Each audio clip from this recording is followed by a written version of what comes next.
Bueno, se ve que está teniendo problemas nuestra compañera de Salta, la doctora Mimesi. Vamos a ver si se puede llegar a acomodar. Mientras tanto, vamos a ir adelantando la ponencia de angioedema que me corresponde a mí darla. Así vemos si nuestra compañera se puede acomodar con la parte tecnológica y se ayuda el tema de esto que es el Internet, ¿no? Que tenemos bastante problema en varias partes de nuestro país, inclusive afuera también. Así que, bueno.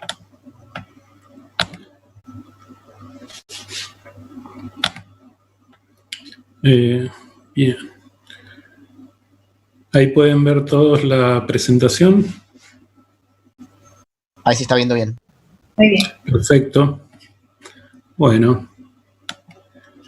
Mi nombre es Cristian Rubis, soy médico cirujano y especialista en alergia, entre algunas otras cosas, y soy de Santiago del Estero y pertenezco a AIBA, digamos, como delegado regional de la zona norte junto a la Mimesi de los delegados regionales de AIBA.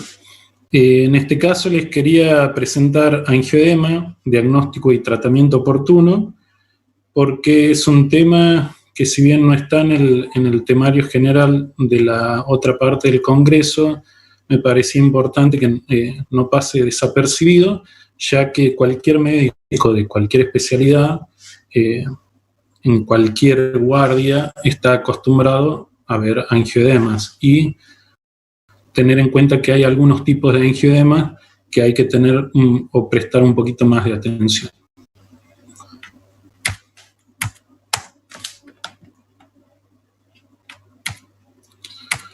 Cuando hablamos de algo que está normal o algo que está hinchado, hablamos más o menos de esto, ¿sí? Aquí vemos a las claras que tenemos un paciente, la misma paciente con un tipo de rostro y la misma paciente con otro tipo de rostro, que es bastante elocuente y nos llama la atención. Entonces, básicamente esta charla vamos a tener algo que está normal o algo que está hinchado. La definición de angioedema es lo que decíamos, hinchazón, es debido a la extravasación de líquido dentro del intersticio de la dermis profunda y el tejido subcutáneo. Hice un ultrasíntesis de lo que es la patología. Se produce, digamos, a través de mediadores activos que actúan sobre los capilares mucosos, especialmente las vénulas, donde van a aumentar la permeabilidad vascular y estos harán que el plasma se produzca la extravasación del plasma y nos produzca el edema. La historia va desde prácticamente Hipócrates, a donde ya utilizó el término de edema para describir la hinchazón de órganos, y el famoso edema de Quincke, que le llamó allá por 1882, a donde calculamos que los historiadores dicen que es una de las primeras descripciones de angioedema, ¿sí? O de angioedema hereditario, o el angioedema angioneurótico que decía Strubin, o la primera descripción de Osler, hasta pasar hasta las terminologías actuales. Básicamente tenemos una clasificación muy simplista, pero que a la hora de diagnosticar clínicamente nos sirve mucho. Tenemos el angioedema con urticaria y angioedema sin urticaria básicamente. Los con urticaria están mediados por histamina, que todos la conocemos, a nuestra amiga histamina, que ahí vendría el alérgico agudo. AINES tiene asterisco porque justamente hay una liberación por ahí mezclada con leucotrienos y no solo histamina. Está la urticaria física, las infecciones y el adquirido o idiopático.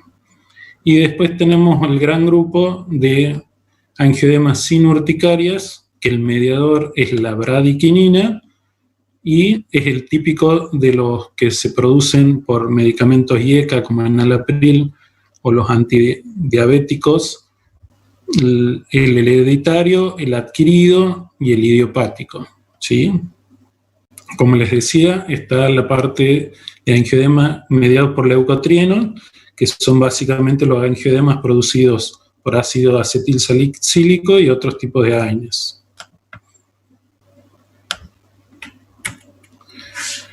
Clasificación, esto lo traje a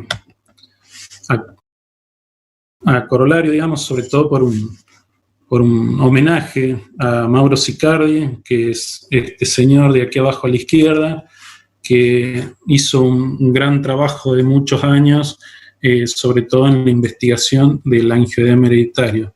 Pero está bueno también que a primera vista veamos la complejidad y los distintos tipos de fenotipos que existen en los angioedemas, tanto de adquiridos como de hereditarios.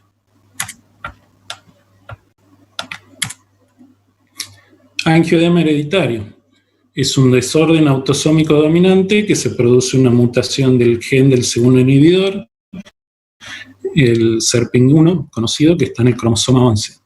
Se produce un angioedema de manifestación primaria y que tiene una historia familiar cercana al 75% de los pacientes. No responde a antihistamínicos, ni a corticoides, ni a adrenalina, por eso está bueno tenerlo en cuenta. De acuerdo a la epidemiología, es una enfermedad generalmente rara, en una incidencia de 1 a 10.000 a 1 en 50.000. Generalmente no hay mucha diferencia entre géneros o etnias, y generalmente la frecuencia de ataques, que esto es muy variado, pero estadísticamente se dice que puede ser de 3 a 4 por año, pero hay pacientes que incluso hacen 12 episodios o ataques por mes y que son bastante difíciles de controlar. La edad de aparición tiene una edad media de 8 a 12, pero generalmente tarda mucho en ser diagnosticado, y cuando empiezan los ataques frecuentes estamos hablando de pacientes mayores de 20 o 30 años, a donde recién van a empezar a ser diagnosticados por los distintos profesionales. Básicamente se clasifican en 3 tipos: tipo 1, tipo 2 y tipo 3. El tipo 1 es el más frecuente, es una disminución cuantitativa del C1 inhibidor. El tipo 2 es básicamente toda la otra porción que queda, donde se encuentran niveles aumentados o normales de C1 inhibidor, pero la función de este es deficiente o disfuncional. Y el tipo 3, que es el más raro, pero que últimamente está siendo no tan raro, donde se produce en mujeres, por ejemplo, el estrogénico, ahí por mutación del factor 12, causas desconocidas, adquirido idiopático, digamos, mutaciones de la angiopoyetina y del plasminógeno. ¿Cuáles son los sitios principalmente afectados por el angioedema hereditario? ¿Sí? Los ataques recurrentes, es típico que el paciente tenga ataques abdominales, dolores que incluso hacen sospechar abdómenes agudos, el tan temible edema laringio. Y el edema tiene una cierta característica, el edema producido por el angioedema de bradiquinina, donde la duración es de 24 a 72 horas, por lo general casi nunca presenta urticarias, no produce prurito y no mejora con antihistamínicos, como dijimos hace rato. La frecuencia de las manifestaciones, básicamente en cara, extremidades puede ser tanto inferiores como superiores, labios, pared abdominal y área perineal, que son los más frecuentes. Y tampoco es tan infrecuente, digamos, el problema del edema orofaringio, que sería justamente el más preocupante, ya que puede llevar a la asfixia del paciente, síndromes gastrointestinales y síntomas respiratorios, dolor de cabeza en muy baja frecuencia. Hay prodromos que hay que tener en cuenta, que son irritabilidad, debilidad, el paciente tiene náuseas, como un estado gripal, y también hay algunos síntomas atípicos pero que son característicos del angioedema hereditario, por ejemplo el eritema marginatum, que hace parecer una especie de urticaria, pero que no hay abones, sino que es solo un eritema. Y bueno, hay factores que hay que conocer que son desencadenantes, como un trauma mínimo, por ejemplo, procedimientos dentarios, son bastante frecuentes en mujeres los estrógenos, los anticonceptivos, digamos, que tienen estrógeno, la menstruación, cambios extremos de temperatura o incluso algunos ejercicios que produce el paciente y que pueden desencadenar un ataque. Esto es para graficar más o menos todas las opciones de pacientes concretos. Aquí a la izquierda superior tenemos a Valeria. Ella es una pacientita que es bastante difícil y tiene cerca de unos 6 ataques mensuales, que inclusive tuvimos que darle danazol para que no haga tantos ataques recurrentes. Hizo edema de labios, hizo edema en las manos, en la glotis, que la pasó bastante mal una vez o 2 veces, creo. La parte abdominal, a donde vemos una resonancia o un ataque, no me acuerdo, que se ve toda la inflamación y el líquido por todo el abdomen, que es bastante elocuente. Bueno, después a la derecha tenemos a su papá Marcos con la manifestación en la cara y en la mano, y lo de abajo para que vean la evolución en horas de otra paciente, donde me iba mandando fotos por WhatsApp y se va viendo que esta primera foto, a la hora tenemos esta, a las 3 horas esta, y a las 6 horas pasó a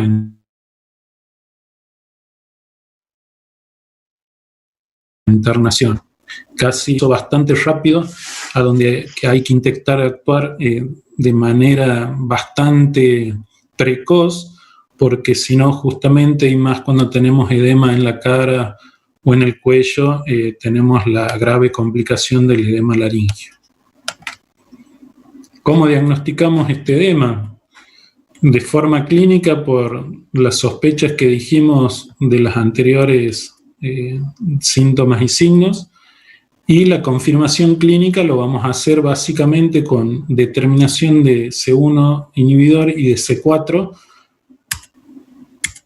a donde justamente vamos viendo los 3 tipos de angioedema que es típico, a donde el tipo 1, que es el más frecuente y que le tiene que quedar grabado, que el C4 está bajo, el inhibidor C1 está bajo, el funcional está bajo y generalmente el C1Q está normal.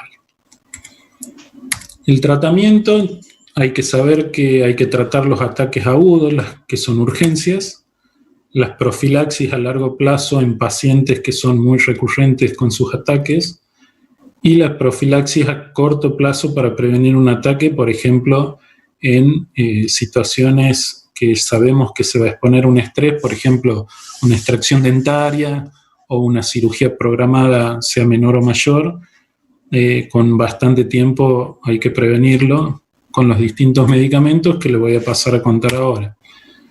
Tenemos aquí en Argentina el segundo inhibidor purificado, que es el Berinert. Tenemos el Encalantide, que ese no está acá, y el Icativan, que sí lo tenemos en Argentina aprobado, que este actúa a nivel del receptor beta 2 de bradiquinina, justamente impidiendo la cascada inflamatoria. Para hablar un poquito del Berinert, tenemos que saber que este restituye el déficit de C1 inhibidor. Es un medicamento que se administra en forma endovenosa, es bastante engorroso su preparación y tiene una dosis muy específica de 4 mililitros por minuto, a donde hay que estar bien entrenado y saber que bueno, tiene todo un proceso y que lleva su tiempo y que tiene sus materiales que hay que saber utilizar. Lo bueno que esto está bien estudiado y aprobado tanto para embarazo, lactancia y niños pequeños, que por ahí la otra medicación todavía no está recomendada. El que nombramos el Icatibant, que es un antagonista competitivo del receptor beta-2 de bradiquinina. Este es más fácil de colocar, la dosis habitual en un adulto es de 30 miligramos, generalmente va subcutánea en la región abdominal.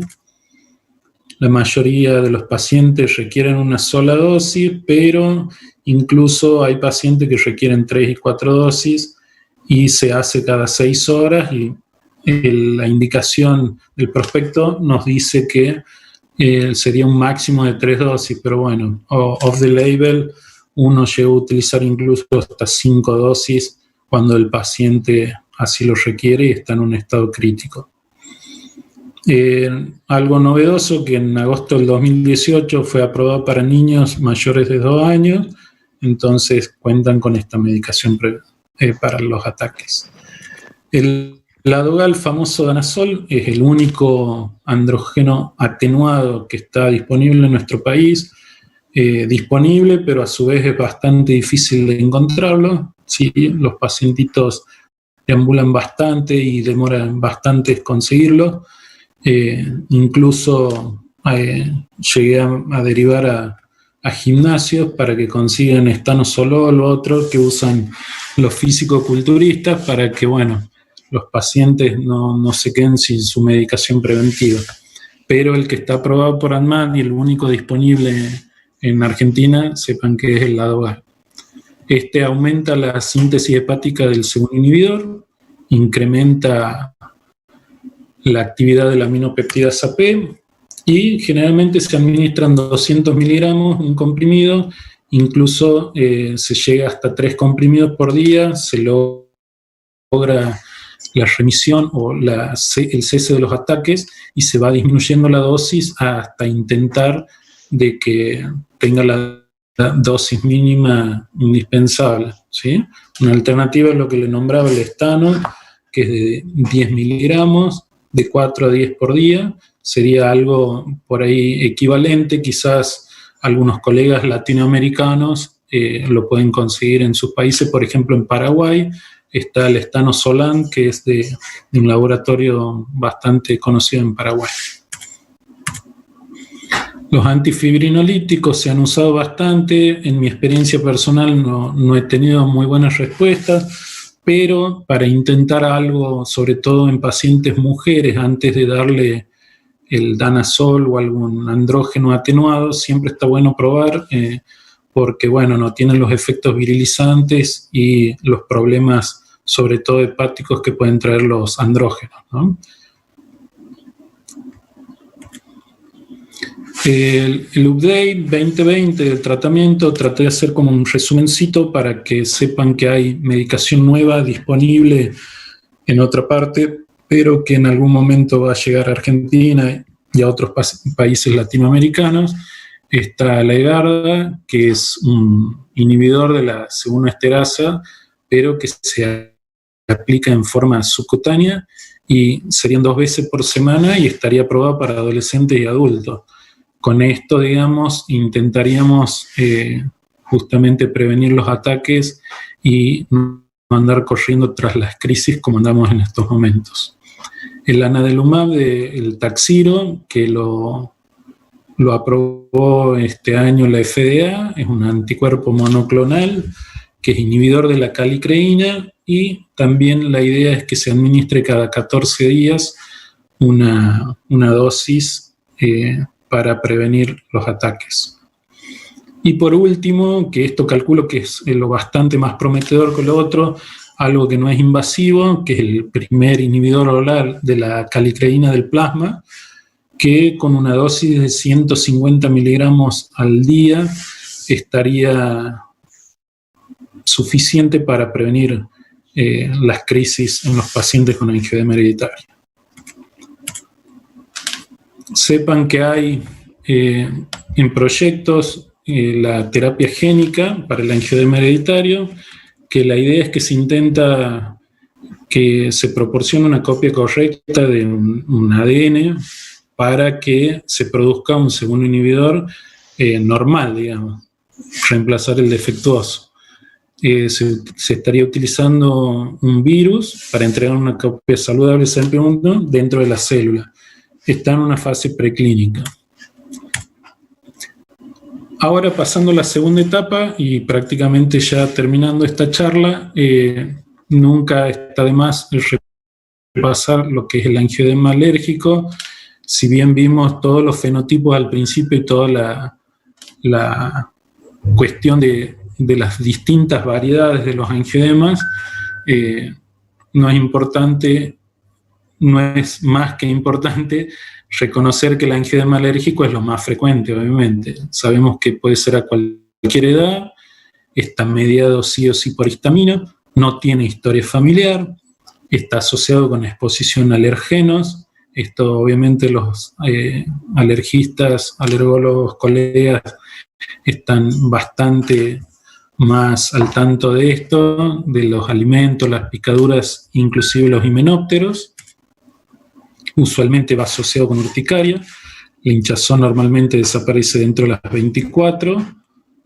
Y algo muy importante, y que lo vuelvo a recalcar, que responde a antihistamínico y corticoides básicamente, o adrenalina si es obviamente una cuestión de urgencia o emergencia.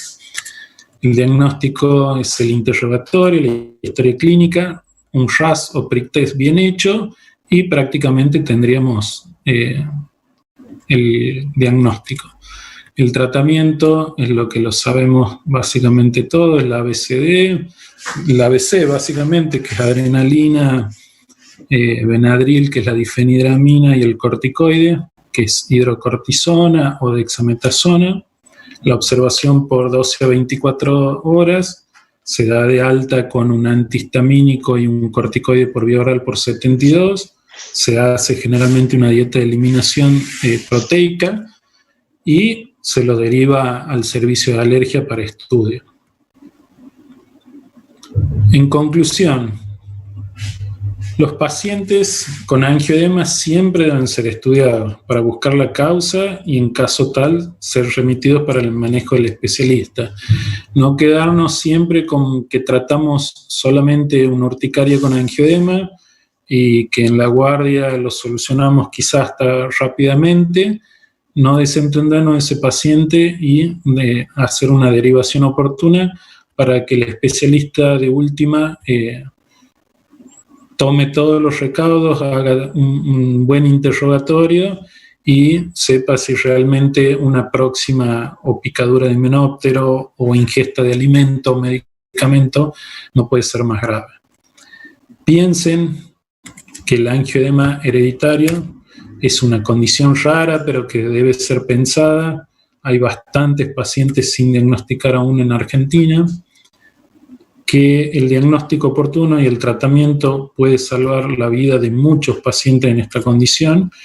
Y bueno, y que sepan con este ayornamiento que prácticamente hice en una síntesis, saber que hay nuevos tratamientos con mejor y fácil aplicación y nos van a dar un mejor pronóstico a nuestros pacientes. Así que bueno, espero no haberlos aburrido y cansado, y muchas gracias.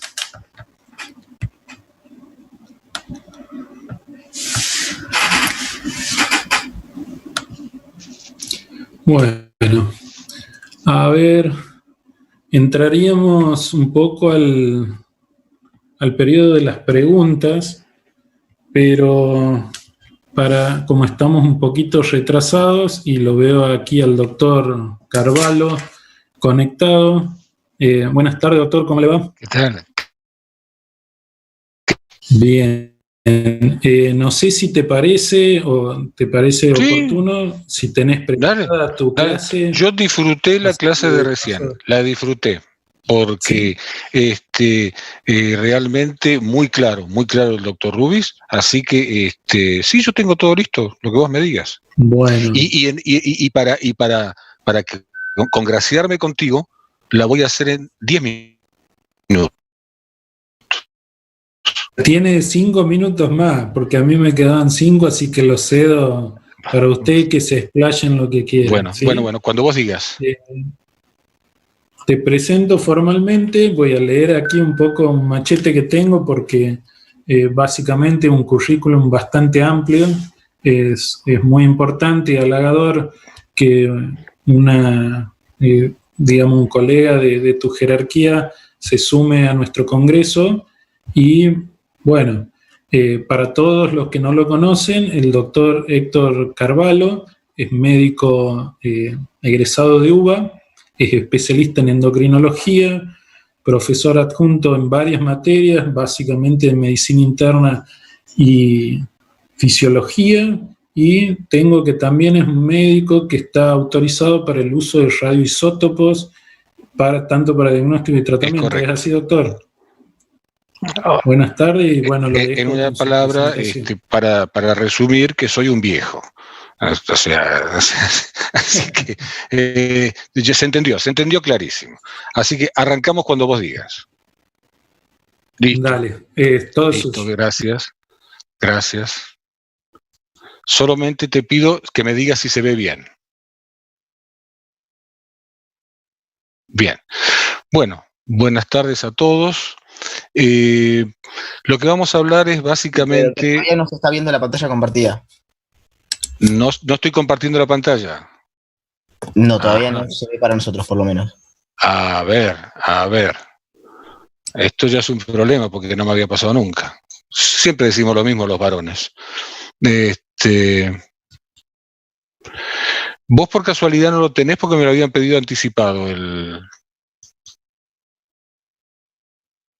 Bien, ahí lo chequeamos. ¿Cuál sería el nombre de la presentación? A ver, Ciencia Técnica y COVID. ¿Ahora no la ven así como pantalla compartida? Estoy compartiendo pantalla. No te hagas problema.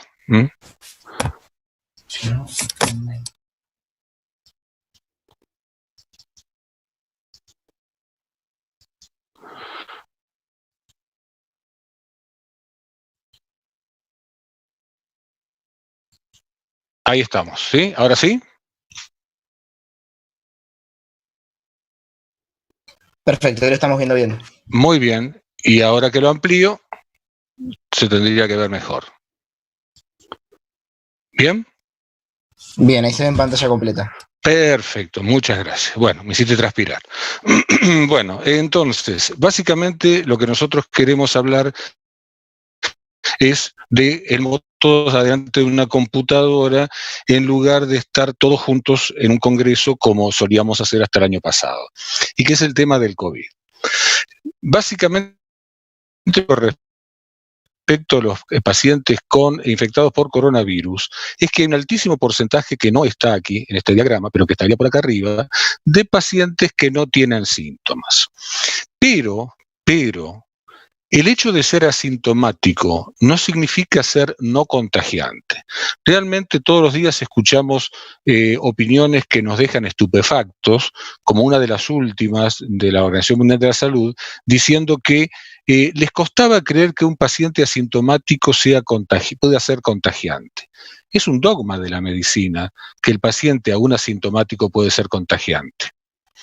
Pero bueno, hablando ya de los casos con clínica, tenemos los casos leves, que en su mayoría se van a recuperar sin intervención de los médicos, los moderados, los severos y los críticos. Aún de los leves hay un 5% que va a empeorar y va a pasar a moderado o incluso hasta crítico y puede llegar a la muerte. Ese porcentaje aumenta a un 10% en el caso de los moderados, a un 25 a 28% en el caso de los severos y a un 50% en el caso de los críticos. De tal forma que podemos decir que, sin temor a equivocarnos en base a la estadística y a la experiencia obtenida en estos 10 meses de sufrimiento, que de los pacientes que se internen, un 25,7%, según las estadísticas británicas, están en riesgo vital. O sea que existe alta posibilidad de que un 25% de los pacientes que requieran internación terminen falleciendo. Decíamos antes que hay muchos que no tienen síntomas, pero que no tengan síntomas no quiere decir que no sean contagiosos. Los que no tienen ningún síntoma van a ser contagiosos por lo menos durante 12 a 15 días, en tanto que los demás, los que ya tienen síntomas, van a ser contagiosos por más tiempo. Insisto, que no tengan síntomas, que no se sientan mal, no quiere decir que no contagien. Y si nosotros consideramos que la cantidad de casos que nosotros vamos a diagnosticar está en función directa con los tests que se apliquen, y también nos basamos en los datos que los tests se están subaplicando, también existe un gran subregistro de los casos. Entre España e Italia, que utilizaron muchísimo mayor cantidad de test por cada 100.000 habitantes que Argentina, ellos consideran que tienen un subregistro de un 60%, es decir, que por cada caso que se diagnostica hay 2 que no se diagnosticaron, porque no consultaron o por la causa que fuere. Si nosotros consideramos que nuestro testeo fue mucho más bajo que esos 2 países europeos, podríamos decir, sin temor a equivocarnos ni ser apocalípticos, que nosotros tenemos un subregistro cercano a 6 veces. Es decir, que si decimos que hay X cantidad de pacientes, en realidad habría que multiplicarlo por 6 para saber la cantidad real de pacientes. Y otro tanto sucede con el exceso de muertes. Es decir, en todo país hay un número de muertes esperada, ¿sí?, por año. Cuando ese número se excede en gran cantidad, tiene que haber pasado algo. Un tsunami, una guerra, un terremoto o una epidemia, ¿sí? Y los que alertaron sobre ese exceso de muertes, de los cuales empezó a hablar la revista Llama hace 2 meses, pero lo alertaron en el mes de marzo, fueron las casas funerarias de España, porque no daban abasto. Entonces, si no daban abasto, algo estaba pasando. Y ese es el exceso de muertes que hace que por cada muerto por COVID, consideremos que haya como mínimo otro muerto con COVID, y por comorbilidades producidas por el COVID. Es decir, que si hizo un infarto, figurará como infarto agudo de miocardio, pero si no tenía diagnóstico de COVID previo, no vamos a saber que la placa de ateroma se movilizó por la endotelitis del COVID. Lo mismo la insuficiencia renal aguda, lo mismo el ACV, porque estamos hablando de una endotelitis. Entonces tenemos que considerar que por cada muerto que consideremos por COVID, y no estoy diciendo que se oculten las muertes, sino que por cada muerto en realidad son 2. Los primeros trabajos sobre ivermectina. En este momento hay 40 trabajos en el mundo, por lo menos 40 inscriptos en la National Library of Medicine en Estados Unidos, con ivermectina, ¿sí? De esos 40 trabajos hay 5 que ya se publicaron, o sea, la Biblioteca Nacional de Medicina aceptó y validó los resultados, cosa que no es del todo fácil porque son bastante puntillosos en la remisión y en la elaboración de los casos, de evaluación de los casos. De esos 5 casos, de esos 5 trabajos mundiales, hay uno que es norteamericano, del estado de la Florida, uno que es de Irak, de la Universidad de Bagdad, uno que es de la India, y los otros 2 trabajos son nuestros. Estos trabajos, perdón, uno es de profilaxis y uno de tratamiento. El de profilaxis lo hicimos con ivermectina más carragenina. La ivermectina es una dosis, vamos a estandarizar, aunque en realidad lo hacemos por kilo de peso, pero para simplificar, es una dosis de 12 miligramos una vez por semana, carragenina, que viene en spray y que se aplica en ambas narinas y en ambos carrillos como mínimo 4 veces por día, ya que la vida media de la carragenina es de 6 horas. Esto lo podemos hacer en forma sucesiva, es decir, primero utilizar la ivermectina durante 8 semanas y luego seguir con carragenina, que es el protocolo Iverprev, o hacerlo en forma simultánea, es decir, arrancar de entrada con ivermectina más carragenina, que es el protocolo Ivercar. Lo que nosotros incluimos en la National Library of Medicine es el Ivercar, y el otro que incluimos es el tratamiento, que es el protocolo IDEA. IDEA es el acrónimo de los 4 fármacos que utilizamos en este protocolo, que son la ivermectina, la aspirina, la dexametasona y la enoxaparina. Pero como puestos en el orden en que iban sonaban muy feos, lo pusimos como IDEA, que suena mucho mejor. Me parece que me salté una, vamos a la anterior. Así es. Para el protocolo IDEA hicimos criterios mayores y menores hechos por nosotros, porque ya veíamos que había muchas idas y vueltas en el tema de la OMS, entonces preferimos manejarnos con protocolos propios. E incluimos criterios menores, como ser fiebre baja, episodios de diarrea aislados, hiposmia, hipogeusia, desaturación leve, disnea sin hemateria, polimiartralgias o cefaleas persistentes, dolor abdominal, eritema pernio o símil pernio y un rash menor como criterios menores, y dentro de los criterios mayores pusimos fiebre más elevada de 38,5 o más grados centígrados, diarrea con más de 3 episodios por día, conjuntivitis flictenular, desaturación severa, taquipnea con más de 25 movimientos respiratorios en el minuto, líbedo reticulares o urticaria gigante. Estos son los menores, estos son los mayores. Y así dividimos los pacientes en casos leves, moderados y severos. Solo 3 grupos. Los leves pueden ser todos o algunos de los criterios menores, pero solo criterios menores. Los moderados, 3 criterios mayores o 2 mayores y 2 menores. Y los severos, 4 criterios mayores o 3 mayores y 2 a 3 menores. En base a esto dividimos los pacientes en los 3 grupos que decía antes, que son los leves, moderados y severos.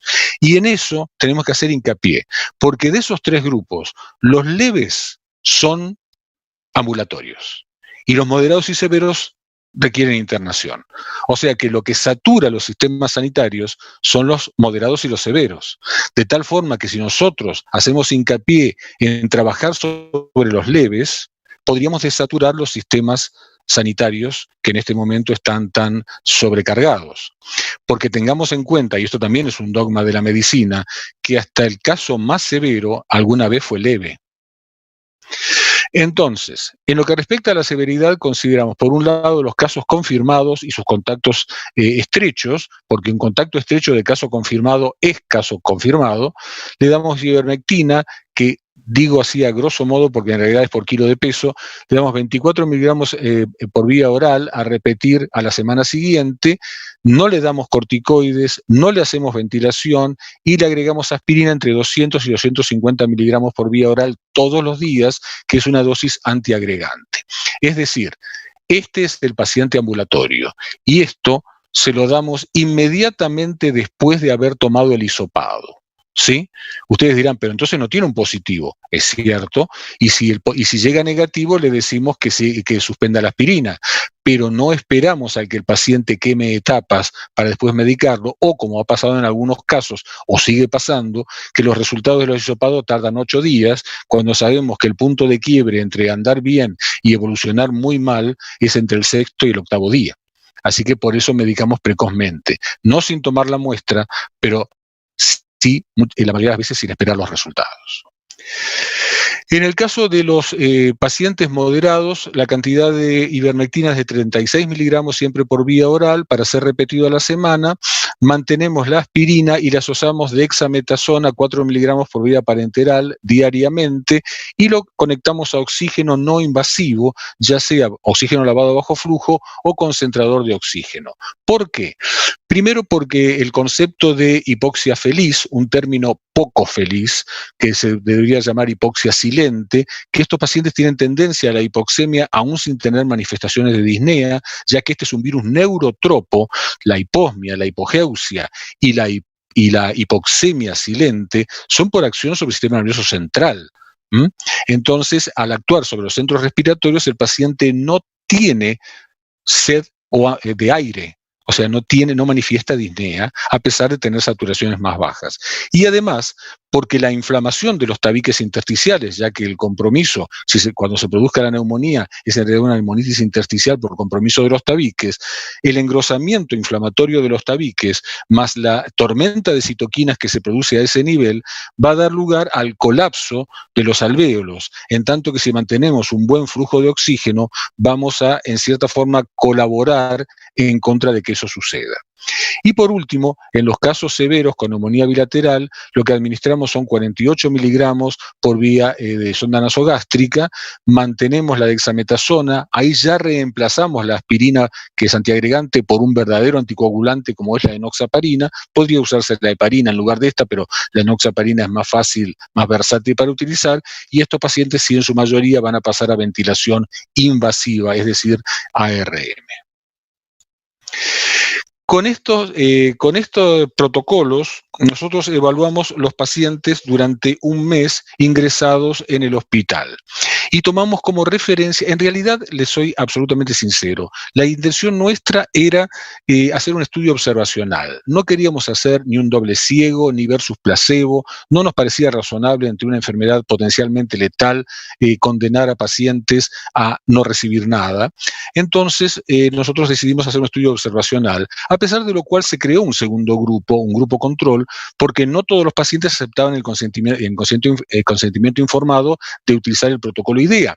Había algunos que preferían el plasma, que pedían el plasma, o el caletra, o la hidroxicloroquina, porque la habían usado dos presidentes de Estados Unidos y Brasil.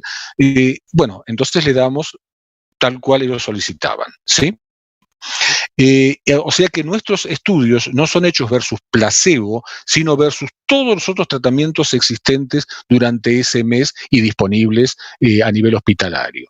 Y considerando como efecto adverso la letalidad, vimos que la letalidad con el protocolo IDEA fue de 0,03, o sea, 3%, y la letalidad con todos los otros tratamientos fue de 0,21, o sea, 21%. Es decir, nosotros logramos reducir la letalidad de 7 a 1.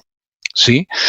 Un solo paciente evolucionó peor porque desarrolló una hemorragia digestiva alta. Este paciente era un ulceroso previo, no sabemos si fue el sangrado que tuvo durante su internación fue por su antecedente, por la dexametasona, por una úlcera de Kerlin, por estrés, por la suma de todos ellos. Lo cierto es que se cohibió rápidamente con omeprazol, pero consignamos ese efecto adverso. Y a su vez, y esto también es muy importante, tuvimos 135 pacientes con hisopado positivo y casos leves, es decir, sin criterios de internación, con una edad promedio de 53 años, sin un predominio significativo por sexo, eran 50.1 contra 49.9 en favor de los varones, o sea que no era significativo.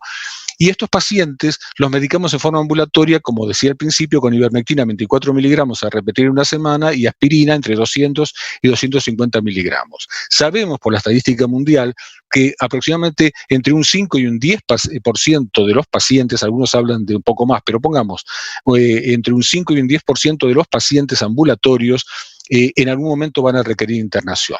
Estos pacientes fueron seguidos hasta su alta durante un mes. Y de los 135 hubiéramos esperado por lo menos 10 internaciones. Nosotros no tuvimos necesidad de internar a ninguno. Por eso hacía hincapié sobre la necesidad del tratamiento precoz. En lo que respecta al protocolo Ibercar, ese lo hicimos sí con dos brazos, todos agentes de salud.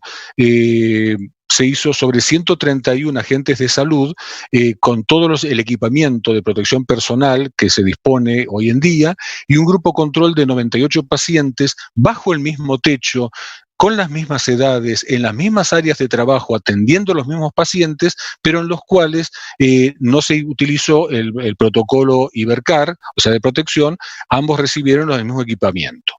Bueno, se controlaron con hisopados todas las semanas, durante un mes, 28 días. Y la conclusión a la que llegamos fue que dentro del grupo control hubo 11 contagios, lo cual es 11,4, casi 11,5, y dentro de los 131 que recibió el protocolo Ibercar, hubo 0 contagios, con un valor de P que ustedes ven que es altamente significativo.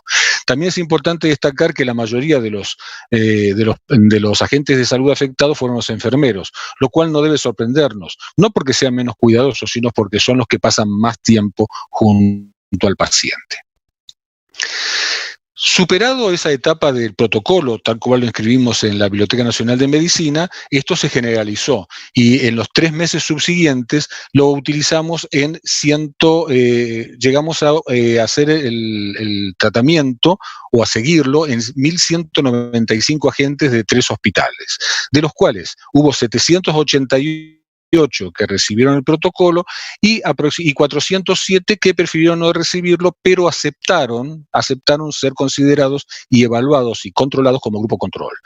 Dentro de esos 407 hubo más de 200 contagios, lo cual significa que más de la mitad se contagió a lo largo de 3 meses y medio. En tanto que dentro de los 788 no hubo contagios. Es decir, mantuvimos el nivel de eficiencia y de eficacia que tenía el protocolo de prevención, ¿sí? Así que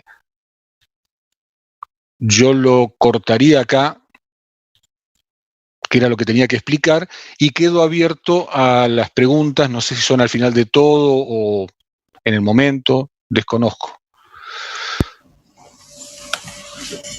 Bueno, muy bueno. Realmente lo había leído, digamos, al trabajo, pero bueno, ahora con tu explicación quedan algunas cosas un poco más concretas. Y bueno, estando hasta que se conecte la siguiente speaker, que es Lizzie, que creo que se está por conectar, quisiera saber si alguien de los que está en la sala tiene alguna pregunta para el doctor.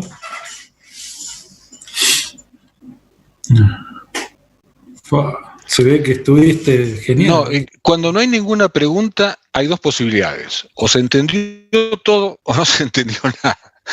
Quiero creer que fue lo primero. Es decir, yo mismo tengo preguntas sobre todo esto. Nosotros en realidad no hemos inventado la pólvora, nos basamos en los estudios in vitro que hicieron los doctores Cayley y Wastaff en Australia, ¿sí? Y aprovechando que ellos habían confirmado la reducción de la carga viral en forma drástica en 24 o 48 horas, lo pasamos a nivel clínico.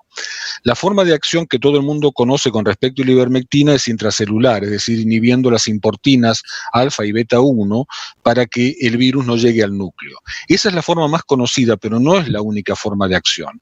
Otra forma de acción que tiene es extracelular, produciendo ionóforos, que son poros dentro de la nucleocápside lipoproteica del virus, que permite el ingreso de grupos hidroxilo.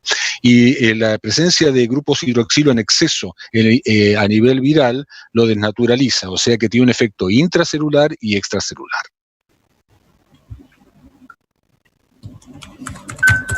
Yo te voy estirando, vos ves que te voy estirando la presentación hasta que la doctora se conecte.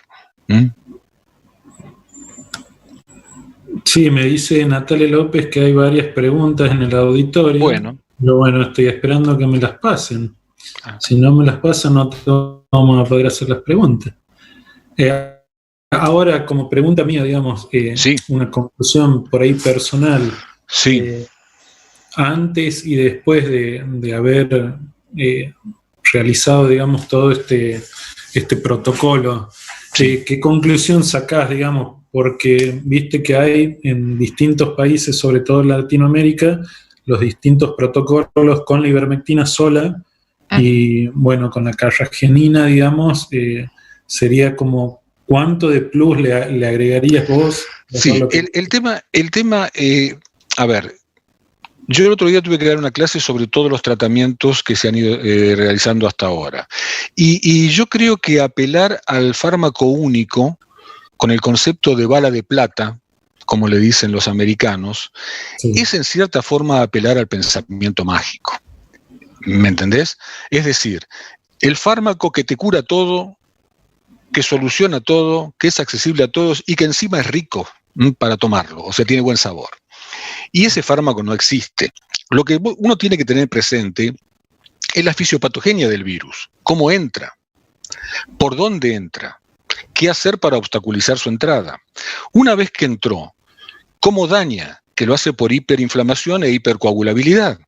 Entonces hay que frenar la cascada de citoquinas y hay que frenar el sistema de coagulación, la cascada de coagulación. ¿Qué mecanismos de soporte hay que aplicar sobre los distintos órganos? Es decir, si vos estudiás la fisiopatogenia del virus, estableces analogías con otros virus neurotropos, con otros virus más antiguos, hasta con el virus del sarampión, con el virus de la rabia, podés establecer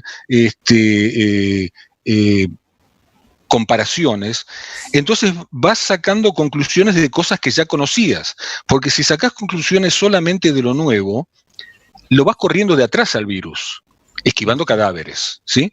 Entonces hay que sacarle un poquito de ventaja, aunque sea un hocico de ventaja, estar por delante de él, estableciendo analogías con los viejos virus ya recontra conocidos y aplicando un criterio fisiopatogénico. Por eso es que nosotros mismos, si vos me decís, ¿la ivermectina es el tratamiento? Yo te digo, no. La ivermectina sola no es el tratamiento. Perfecto. Aquí una doctora, Rocío Lor, nos pregunta si el efecto o los efectos, ¿cuáles son, digamos, los más frecuentes, los efectos colaterales? Bueno, de darlo masivamente a la ivermectina. Bien. El efecto más frecuente es el dolor abdominal, ¿sí? El dolor de panza. Y como tal lo describió la OMS como su efecto secundario más importante, siempre y cuando el paciente no haya tenido antecedentes de alergia a la ivermectina. Obviamente, si es alérgico no se lo puedes dar. También está contraindicado en el embarazo porque si bien no se confirmaron sus efectos teratogénicos, tampoco fueron 100% descartados. Entonces, ante la duda, mejor es no dañar. El efecto más grave, o sea, los efectos dosis dependientes son mínimos porque la doctora Guzzo, una científica italiana, de hace algunos años en África, donde más experiencia tienen con la ivermectina, llegó a dar 1.200 miligramos a voluntarios sanos. Esos trabajos están escritos. Yo estoy seguro que eran sanos, pero tengo mis dudas de que hayan sido voluntarios, porque es una dosis para voltear un elefante y sin efectos secundarios. Y nosotros no nos acercamos ni a la 10ª parte de esa dosis. Y por último, el efecto más grave es el síndrome PLERM. El síndrome PLERM es una encefalitis tipo LOA-LOA producida por el Mectisan, que es la marca de la ivermectina en África, que, insisto, se utiliza casi dentro del calendario anual por el tema de la oncocercosis. El síndrome PLERM se ha descrito, es debido a un déficit de la P-glicoproteína en la membrana celular de ciertas personas, que sería un déficit genético, que es el mismo que en veterinaria se ve en los perros de raza Collie, Shetland, Border Collie, que por el cual no se puede utilizar como parasiticida en esas razas caninas la ivermectina. Bueno, hay algunos humanos que tienen también ese déficit de P-glicoproteína, y ese síndrome tiene una incidencia de entre 1 en 10.000 a 1 entre 20.000. Personas que recibieron la ivermectina. Obviamente, si yo soy S1, para mí es el 100%, pero quiero decir que es bajísimo y es idiosincrático, no es dosis dependiente. Por lo tanto, con el riesgo de desarrollar síndrome PLERM a utilizar en forma masiva la profilaxis es el mismo riesgo de la vacuna antisarampionosa. Y yo creo que nadie está en contra de vacunar contra el sarampión, porque el riesgo de Guillain-Barré también existe. Y sin embargo, todos estamos a favor de la vacuna. Bien, perfecto. Bueno, y con respecto a lo mismo, digamos, sería la misma pregunta, pero con respecto a la carragenina, ¿qué efectos? La carragenina prácticamente no tiene ningún efecto colateral. De hecho, la carragenina es algo muy interesante. ¿Sangrados nasales? No hemos visto, y lo llevamos ya utilizado en miles, aproximadamente 2.500 a 3.000 agentes. Si yo junto los protocolos del colega Juan Manuel Figueroa, que son solo con carragenina, más los nuestros, más de 3.000 personas. La carragenina es algo muy particular. La carragenina es un espesante. Es el que se usa para los flanes, las gelatinas, los postres en general. Cuando nos sacaron el producto de solución fisiológica para ablandar los mocos de los chicos con rinovirus, Lo que vieron es que necesitaban un espesante para que se mantuviera dentro de las fosas nasales, si no se le chorreaba la solución fisiológica. Y utilizaron la carragenina, que ya estaba aprobada por ANMAT hace un montón de años para la industria gastronómica, está en todo el mundo. Claro.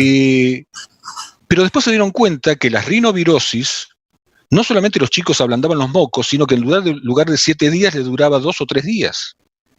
Entonces se dieron cuenta que no podía ser por la solución fisiológica y empezaron a investigar la carragenina. La carragenina actúa por diferencia de cargas. La carragenina tiene cargas negativas y el rinovirus, lo mismo que el herpes virus y lo mismo que el coronavirus, tiene cargas positivas. Entonces la carragenina lo envuelve férreamente, como un imán se adhiere al metal. Y entonces un virus envuelto, por así decir, no puede entrar en la célula. Perfecto. Hay muchas cosas que se pueden hacer con bajo costo, ¿eh? Hay muchas cosas. Bien, y ahora otra pregunta que por ahí surgía, digamos, el protocolo en sí duraba 8 semanas, ¿verdad?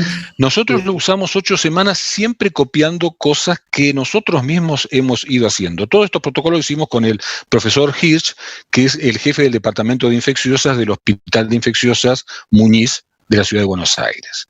Él fue el primero que utilizó la ivermectina para la sarna costrosa de Noruega, una forma gravísima de sarna en los pacientes HIV-Sida que podía incluso matar al paciente. Y él lo utilizaba en esas dosis semanalmente. Y observó que después de 8 a 10 semanas había suficiente acumulación de ivermectina en el tejido adiposo como para mantener un tenor farmacológicamente útil en sangre durante 4 meses más.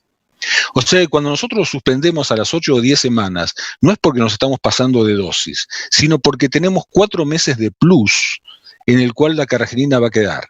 Y tened en cuenta esto que me parece que es muy importante destacar. Los pacientes de las comorbilidades para con COVID, la más grave es la obesidad, sobre todo la obesidad mórbida. ¿Sí?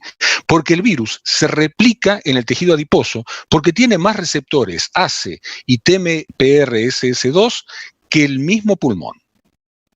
Ahora bien, yo acabo de decir que la ivermectina se acantona en el tejido adiposo, o sea que el lugar que el virus necesita para replicarse se encuentra, ya lo transformamos en un territorio hostil, lo mismo que hace la carragenina a nivel del rino y el orofarinx. Por eso es que decía que hay que actuar fisiopatogénicamente. Perfecto. Y bueno, con el tema, digamos, de hacer la profilaxis, sí. ¿Por cuánto tiempo lo recomendaríamos, digamos, en caso de si tendríamos que hacer una recomendación para el personal de salud? Precisamente 8 semanas, y después, como yo mostré al principio, hay 2 protocolos, el que sigue con la carragenina sola o el que deja pasar los 4 meses siguientes. Yo no quiero bajar la guardia. Si vos me decís, yo no bajo la guardia, ¿sí? Y eventualmente, si esto que ya vemos que va para largo, cuando pasen los 6 meses podemos volver a hacer otra tanda de 8 semanas.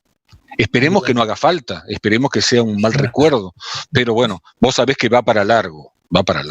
Exactamente, bien. Y podría haber, digamos, una dosificación de acuerdo a la severidad que haya de los síntomas, o es independientemente de la severidad del síntoma. Y nosotros lo hemos ido personalizando, es decir, en realidad nosotros lo que hacemos es hacerlo por kilo de peso. Sí, después ahí tienen los gráficos que también van a aparecer, según me dijo la presidenta del Congreso, en el book virtual del Congreso. Ahí están todos los equivalentes en dosis, en miligramos para las presentaciones en gotas, etcétera. Y en algunos pacientes, en lugar de darlo a los 7 días, lo hemos adelantado a los 5 días. Vos dirás, ¿de dónde sacamos lo de los 7 días? ¿Los 5 días iniciados los síntomas o desde que le dan, por ejemplo? No. Desde la primera dosis a veces lo hemos adelantado, sobre todo en los severos. En lugar de darlo semanalmente, lo hemos adelantado. Pero ¿de dónde viene el tema de los 7 días? La ivermectina tiene su T máximo a las 24 horas, quizá un poco antes, a las 18 horas, y empieza a decaer hacia el 4.º día. Te diría que hacia el fin del 4.º día la dosis está por debajo de la dosis farmacológicamente activa. Entonces, ¿qué es lo que sucede? En los otros 2,5, 3 días siguientes, la persona está vulnerable frente al virus. Y existe la posibilidad de que se contagie. Pero como el periodo de incubación ese sí no es contagiante, porque uno empieza a ser contagiante en el periodo de invasión. El periodo de incubación no es contagiante y la incubación lleva por lo menos 5 días y medio y nosotros le dejamos, digamos, vulnerable, por así decir, 2 días y medio a 3, ya cuando volvemos a darle ivermectina el virus queda anulado. Pero el sistema retículo endotelial ya lo reconoció. Te pongo el ejemplo de un geriátrico. No sé si tengo 2 minutos más. Sí. Bueno, te pongo el ejemplo de un geriátrico. Un geriátrico, 50 personas, un geriátrico estatal, 50 personas internadas, todas con el promedio de edad era 77,8, o sea, no eran todos, obviamente en un geriátrico no vas a encontrar chicos. Las visitas anuladas, se contagian el director médico y la directora del geriátrico. ¿Bien? Y a través de ellos se contagian 4 internados. Una paciente muy severa hace una ACV, requiere internación y se muere. Nos piden que hagamos el tratamiento e hicimos el tratamiento de leves a todos, al director médico, a la directora, a los otros 22 empleados y a los 49 viejitos que quedaban en el geriátrico, con o sin síntomas, porque partimos de la base de contacto estrecho con caso confirmado, es un caso confirmado. Perfecto. El brote, vos sabés lo que es que este virus entre en un geriátrico. Es como que un lobo entre en un gallinero. ¿Sí? Claro. Bueno, el brote abortó en los 4 pacientes. No hubo ningún paciente más. Pero lo más interesante de todo es que al mes hicieron los dosajes de IgG en los 50, en los 49 internados. ¿Sí? Y encontraron IgG elevada en valores significativos en 42. Y nosotros teníamos 4 que sabíamos que estaban enfermos. Y a su vez encontramos IgG específica, elevada, decuplicada con respecto al límite superior, al límite supramaximal, en 42. Quiere decir que esos pacientes estuvieron en contacto con el virus, que a esa edad sabemos que hace estragos, es prácticamente imposible el caso leve en pacientes de 80 años o más. Ni se dieron cuenta que estuvieron enfermos, pero su sistema retículo endotelial les permitió desarrollar anticuerpos. O sea que eso es lo que el profesor Hirsch denomina el efecto vacuna de la ivermectina secuenciada. Perfecto, bien. Bueno, a ver, creo que no estás respondiendo todo, estás como en Feliz Domingo para la Juventud. Entonces me llevo el viaje a Bariloche. Lástima que no se puede ir a Bariloche. Tenés que probar la llave para ver si anda. Cierto, con el escribano Prato Murphy, Murphy adelante. Y Silvio Soldán al costado, sí. Silvio Soldán, qué años de oro, de gloria y sin sí. Bueno, a ver si queda alguna pregunta más colgando. No sé si alguien que está en la sala de coanfitrión se quería conectar y preguntar directamente. Les cedemos el espacio. Ahí Rocío se está conectando. Hola, sí, doctor Carvalho, ¿cómo está? Hola, ¿qué tal, Rocío? Le preguntaba... ¿Puedo hacer una aclaración? Sí. Carvalho sonaría italiano y mi familia es española, es Carballo. Carballo, bueno. ¿Sí? No por nada, pero bueno. Se escribe, pero... Sí. Bueno, el paciente con COVID positivo. Sí. Pero leve. Sí. Digamos, el tratamiento. Sí. Con ivermectina. Uh-huh. Recomendaciones. Bueno, precisamente en el paciente leve, a ver, yo voy a decir lo académico y lo práctico. Lo académico es frente a un paciente sospechoso de presentar COVID y sin riesgo vital, o sea que no requiere internación, lo correcto es tomar el hisopado, esperar el resultado y en caso positivo medicar en consecuencia. ¿Sí? Esa es la teoría. Al día de hoy, Rosy, ¿no? Hay lugares donde tardan 8 días en obtener el resultado. Entonces vamos a la parte práctica. De la misma forma que frente a una paciente con una presunta cistitis, pero muy dolorida, uno le toma la muestra del cultivo y le da una quinolona para que se sienta un poco mejor hasta que llegue el resultado del cultivo, acá nosotros hacemos lo mismo. Tomamos la muestra del hisopado y medicamos en forma inmediata con ivermectina, 24 miligramos semanalmente, y aspirina, 200 a 250 miligramos diarios, o sea, como antiagregante. Cuando llegue el hisopado pueden suceder dos cosas, Rocío. Que venga positivo, en cuyo caso le explicamos cómo seguir el tratamiento, o que venga negativo, en cuyo caso le decimos que suspenda la aspirina. Pero no perdemos tiempo. No perdemos tiempo. Perfecto. ¿Y generalmente por 8 semanas? No. Lo de 8 semanas es la profilaxis. El tratamiento nosotros lo hacemos 2, máximo 3 semanas. No por nada, sino porque en teoría ya después tenemos que considerar, bueno, a propósito, si me permitís, Rocío, nosotros estamos en absoluto desacuerdo con el alta a los 10 días de haber desaparecido los síntomas, porque está demostrado que se puede replicar y cultivar el virus hasta 21 días después. Entonces, reincorporar las tareas laborales a la persona a los 10 días es un riesgo para sí y para terceros, porque todavía contagia. ¿Sí? Entonces, nosotros consideramos no 10, sino 21 días. Y bueno, lo que correspondería hacer después, lo correcto, es después de un mes de todo esto, hacer un dosaje de IgG, porque habrás visto que hay pacientes que replican la IgG, que elevan, y otros que no. El que la elevó y lo mantenemos, ni le damos nuevamente no le damos profilaxis, no le damos nada y vamos controlando con IgG seriadas.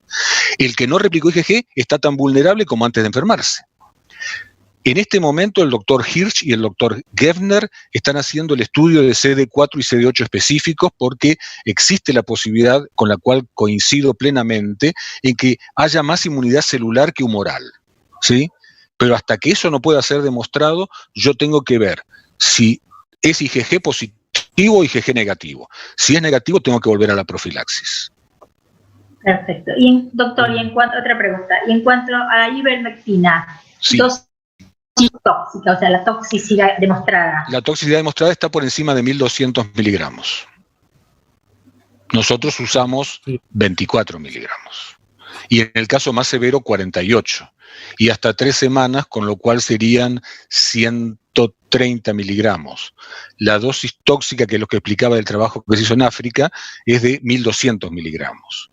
O sea que nosotros no llegamos ni en el más severo a la 10ª parte de esa dosis. Es decir, es un fármaco con un rango terapéutico tan grande que nos da libertades. De hecho, el protocolo que hicieron los colegas del CEMIC y el Hospital Austral utilizaron 4 veces la dosis que usamos nosotros. ¿Sí? El protocolo del CONICET que se hicieron en el CEMIC y en el Hospital Austral. 4 veces las dosis. Nosotros usamos 4 veces menos. Bien. Bueno, te vamos a dejar descansar, Héctor. Realmente nos desborraste a varios y creo que te hicimos hasta preguntas de más, inclusive. Excelente. Así que te mando un abrazo. Yo te digo una sola cosa. Hay muchos puntos oscuros con respecto al COVID, pero entre colegas y en el medio de una pandemia, lo que yo no sé, te hubiera dicho, no lo sé, aunque hubiera perdido el viaje a Bariloche. Muchísimas gracias. O a lo sumo te decía, ¿me repite la pregunta? Bueno, gracias a todos. Chao, Rocío. Chao. Gracias, Héctor, un abrazo y bueno, nos estamos viendo. Igualmente, hasta luego. Bueno, viendo los horarios, digamos, y como los siguientes disertantes son Lizzy Tíncopa, que es de España, y tiene una diferencia horaria importante, se va a conectar recién en 20 minutos, como corresponde, y la doctora Alberti está yendo del consultorio a su casa en República Dominicana, así que en cuanto llegue, calculo que nos va a avisar y en 10, 15 minutos estaremos de vuelta. Así que le pido al administrador del webinar que si podría poner una pausa para la transmisión en vivo y quedamos en esta sala los... Exactamente, sí. Entonces vamos con una pausa de unos minutos y volvemos en unos instantes. Gracias.